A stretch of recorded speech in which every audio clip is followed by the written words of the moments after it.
Hey guys, this is Shelby with the Rogers Public Library. And this week for Full Steam Ahead, I want to talk to you guys about rockets. Now, rockets are basically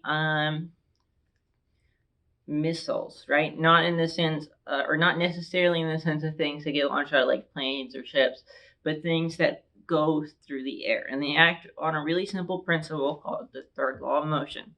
And the third law of motion basically says for every action, there's an equal and opposite reaction. So to demonstrate this, we're going to blow up the balloon. Right? So balloon is full of air. It's compressed, right? So it's under pressure and it wants to equalize with the air around it. So when I let go of the stem, it's going to, the air is going to go off and the balloon flies away, right?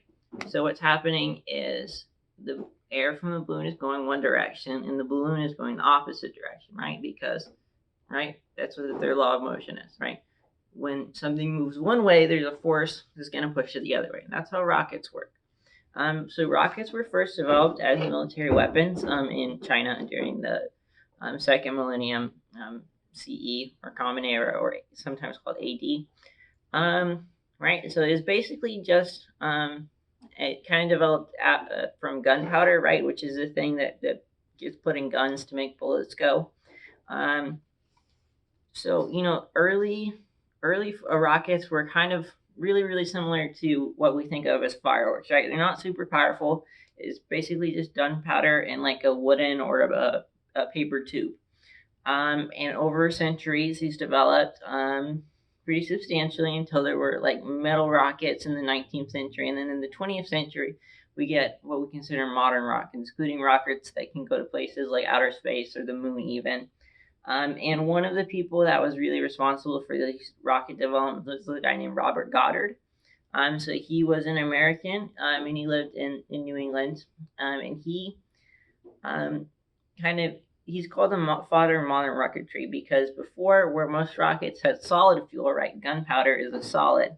He used liquid fuel, specifically gasoline, to fire the first liquid propelled rocket.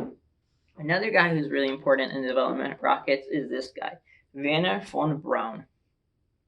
Right? So he's kind of a really complicated guy because on one hand, he's largely responsible for the development of NASA, including the rockets that were used to send astronauts to the moon.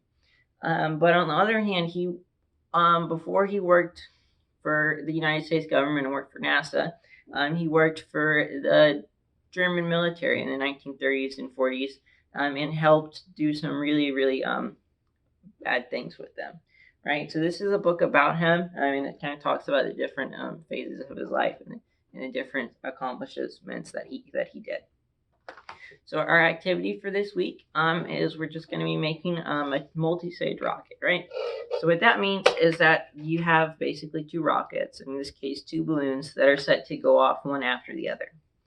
So, and we're going to be doing this by connecting them together with a little plastic cup, so that way the tension in the first balloon holds the valve of the second balloon closed.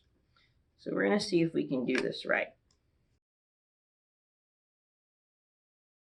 There's balloon number one.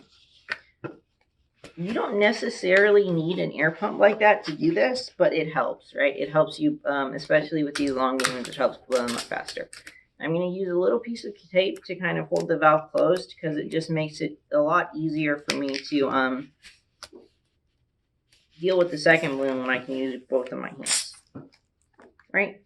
So that is more or less sealed. Or not. Okay. So, okay, we're going to have to reinflate this. I'm going to try to use this bigger cup because I think it might be a little bit easier to attach the tape. Right, the other cup is really small, and that helps keep the balloon in place to a certain extent, but it doesn't grab onto the cup as well. All right, so there's balloon number one. It looks like I got it in place. Now we're going to air up balloon number two. Number two is ready. I'm going to use this cup anyway, and I'm going to try to use the cup anyway, right? And it doesn't matter if a little air Interesting. Okay. So our experiment was a bit of a failure. Okay, so since our last one broke, I went ahead and I got another one. Right, we have plenty of spare balloons specifically for this eventuality. Balloon number 1. And balloon number 2. For obvious reasons, this is easier if you have a buddy to help you.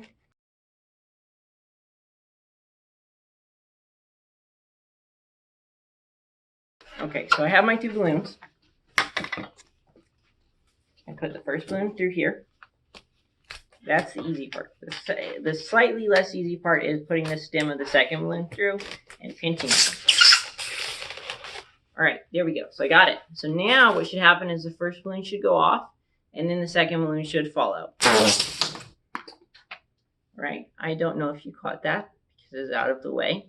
So that was our balloon experiment. That's what we're gonna have. Balloons and little cups and stuff for you guys to pick up and take home to make your own rockets. And also, as an added bonus, we have this rocket, which is significantly cooler and significantly bigger, right? It's the same principle, right? We're using compressed air to move the rocket, but instead of compressing the air inside of a balloon, we have this cool thing, right? It's basically a foot pump. You press down on it and the rocket goes flying, kind of like this, right?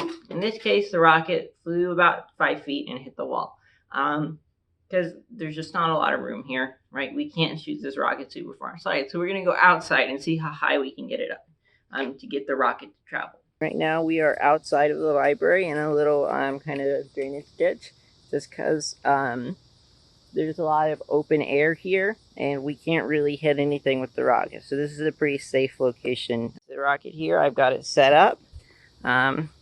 That's part of the storm infrastructure, and you can see the library over there, or you would if the sun wasn't in the way. You can see the tree at least. All right, so now I'm going to step down on this pump, and we're going to see how far it goes. Where did it go? Okay. That was launch number 1. Launch number 2. Cool. All right, so that time we got a better shot of it. It looks like it travels way up near the top of that pine tree up there.